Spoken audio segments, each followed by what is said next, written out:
In today's video, I'd like to show you this facsimile 1560 Geneva Bible. This particular edition was printed by Lazarus Ministry Press in about 1998. This copy was a Christmas present, ironically, for me in the year 2000, which incidentally was the last year of the previous millennium, not the first year of this millennium or the first year of this century. As we go through the video, I will contrast it with this Hendrickson edition, which I've done a video of previously. This is a rather large volume, and I'll go into the dimensions now. This edition may be somewhat hard to find. You may have to look at Etsy or eBay or a site like that to find it. I said it was large. It's 11 1/8 inch tall, 8 7/8 inches wide, and at the spine, where it's thickest, it's 3.04 inches. The text in this volume is laid out in 2 columns in a verse-by-verse arrangement. There are about 40 characters per line. Each column is 59 millimeters wide, and there can be as many as 63 lines per column. If we looked at page 188, we would see that. The page dimensions are 275 millimeters, that's 10.83 inches tall, 210 millimeters, 8.27 inches wide.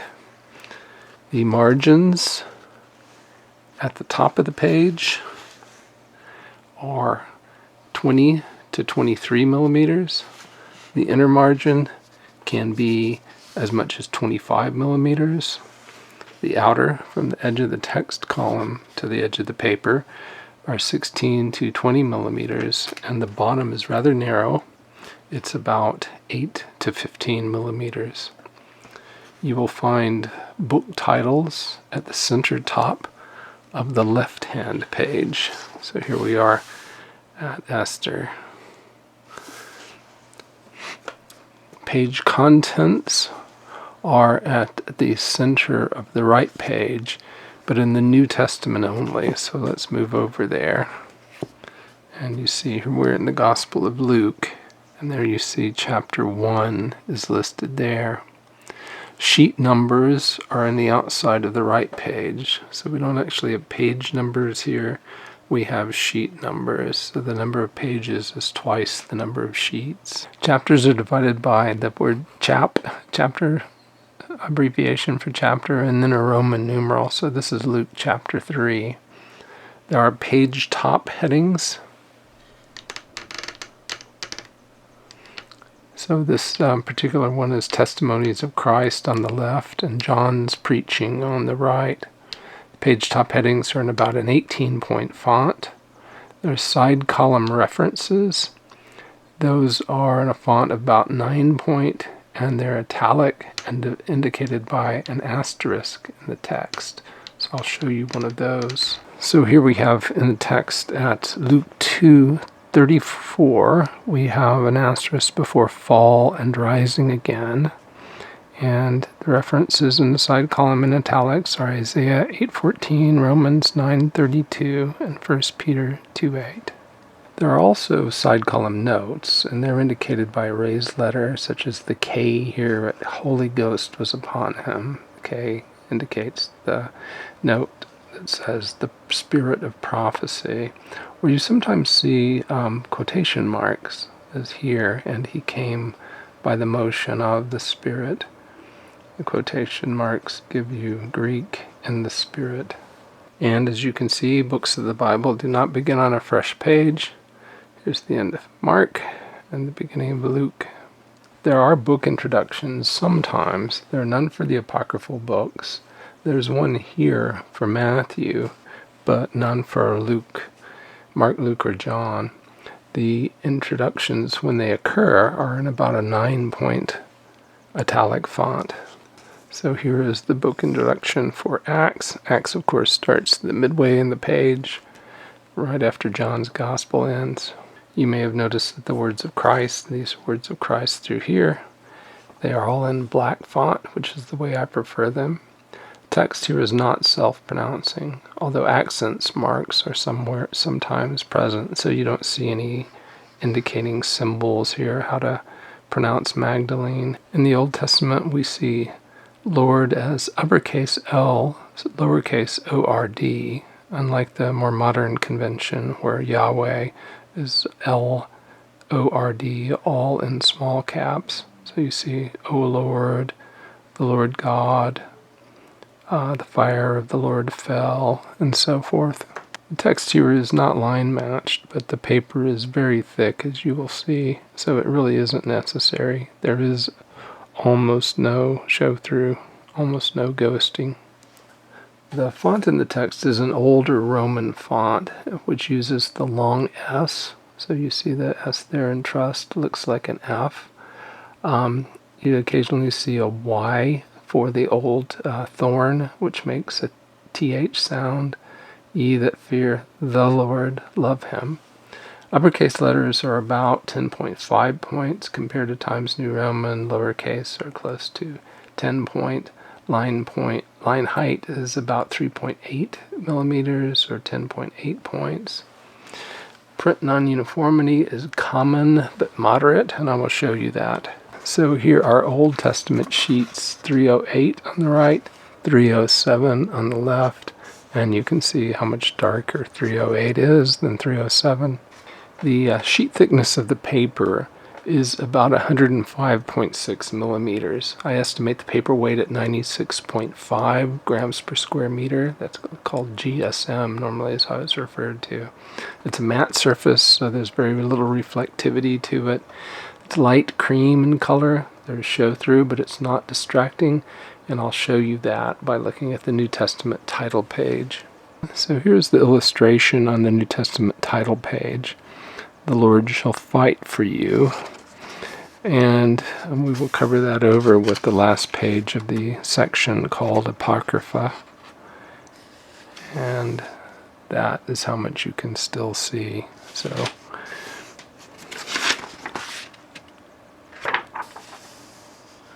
very opaque.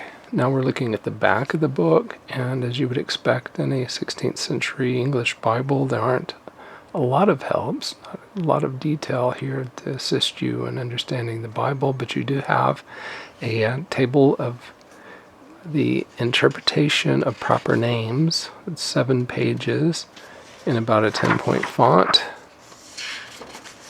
It's followed by a table of topics. So we'll get there in just a moment. Here's the table of the principal things that are contained in the Bible. So this is our table of topics. It's 17 pages long, and it's in a 10-point font, 3 columns. It's called the second table, if you look at the title here. So we have the first table, the second table. Then there should be a chronology, a perfite supputation of the years and times from Adam unto Christ, proved by the Scriptures after the collection of divers authors. And this chronology, Adam to Christ, is 2 pages, again in about a 10-point font, 3 columns, and then we have a Pauline chronology, which is only 1 page long, which so give the years of the nativity of Jesus Christ, the years of the conversion of St. Paul, in those 2 columns. And you are at the end of the book. So we have no color maps. We have a paste down or paste off construction with a paper liner. There are red and yellow head and tail bands. Hopefully that will focus and you can see it. Red and yellow head and tail bands, plain, uncovered page edges, no ribbon markers. It's a red hardback. This red color you see here may be due to the book sock that I have over the volume to cover it. In fact, that seems very likely. That's a stain there that I've caused. There's sewn binding, and there's threads visible at sheet 16. And It may be very difficult for me to show you that. I can see it here, but I'm not sure we can get enough light down in there for you to see that thread, which is there. I'll give it a try though. Perhaps this will show up and perhaps it won't. It lies open in Genesis. So you can see here we're in the beginning of Genesis now. There we go. First book of Moses, also known as Genesis, lies open. There's a wide inner margin that prevents the text from falling into the gutter, so you don't have to worry about prying the pages apart as you read them. As we come into the front of the volume, we have a couple of blank pages, and then we're at the title page. Now, this is rather different from the Hendrickson edition, which has a bibliography and some introductory and explanatory material that Hendrickson has provided. So that is a bit different. Then after the title page, making sure that's in the focus, after the title page, we have Lazarus Ministry Press's own copyright page. Now in the Hendrickson, after the title page, we have a table of contents. I'll try to bring that over. These are both large volumes and they're kind of hard to maneuver, but you can see there's a title page there opposite the dedication to the most virtuous and noble Queen Elizabeth. So they have omitted the table of contents in this edition, which is kind of peculiar, if you ask me. So we have the dedication to the Queen, and then we're immediately at the first book of the Bible, Genesis. These are 4 pages here for the dedication, and this is in about a 12-point font. We'll move now to the comparison portion of the video, and I just want to remind you how the beginning of the Hendrickson Bible is laid out. It has material, as I mentioned, that is not present in the Lazarus Ministry Press edition. So let's just show you that quickly. It has its different copyright page, which mentions that essentially what they're doing is reproducing an edition published by the University of Wisconsin Press in 1969. I believe I saw this edition in my college library when I was an undergraduate. I wasn't particularly interested in the Bible at that time. I was more interested in the sacred books of the East. But I remember seeing a Geneva Bible and thinking it was really interesting with the old style Roman print in it. So I believe that's what we had, and I think that's something else you could look for is a University of Wisconsin reprint that may have been discarded by a library. Then they have the preface, which I believe is the University of Wisconsin preface, the introduction to their facsimile edition, which goes on for several pages.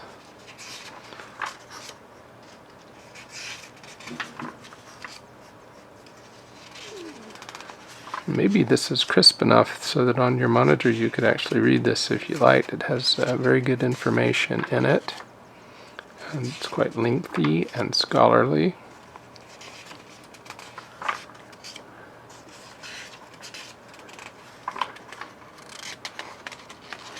I skipped a page. There's these pages.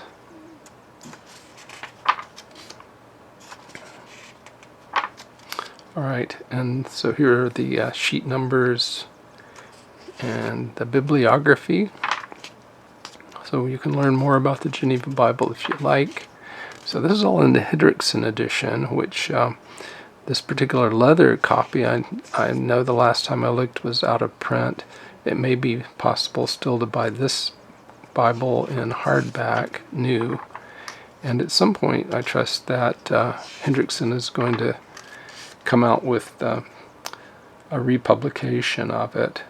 I mentioned that the Lazarus Ministry Press edition is missing the table of contents, and I wanted to draw your attention to the books called Apocrypha here, to show you this set of books is actually broader than what normally one finds in an English Roman Catholic Bible these days.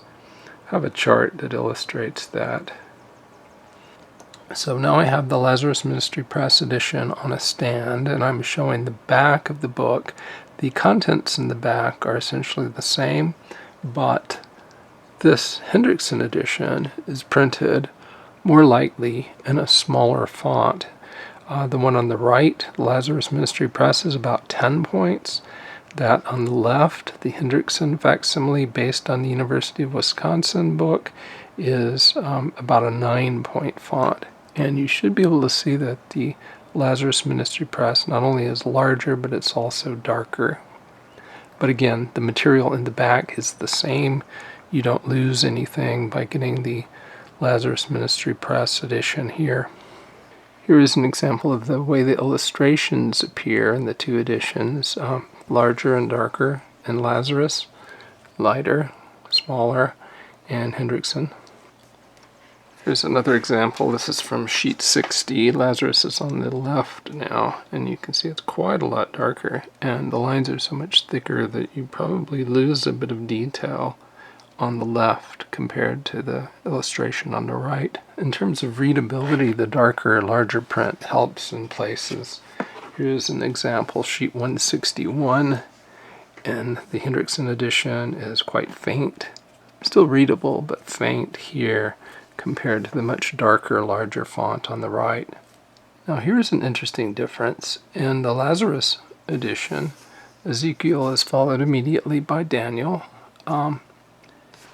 In the Hendrickson edition, Ezekiel ends with an illustration called "The Form of the Temple and City Restored."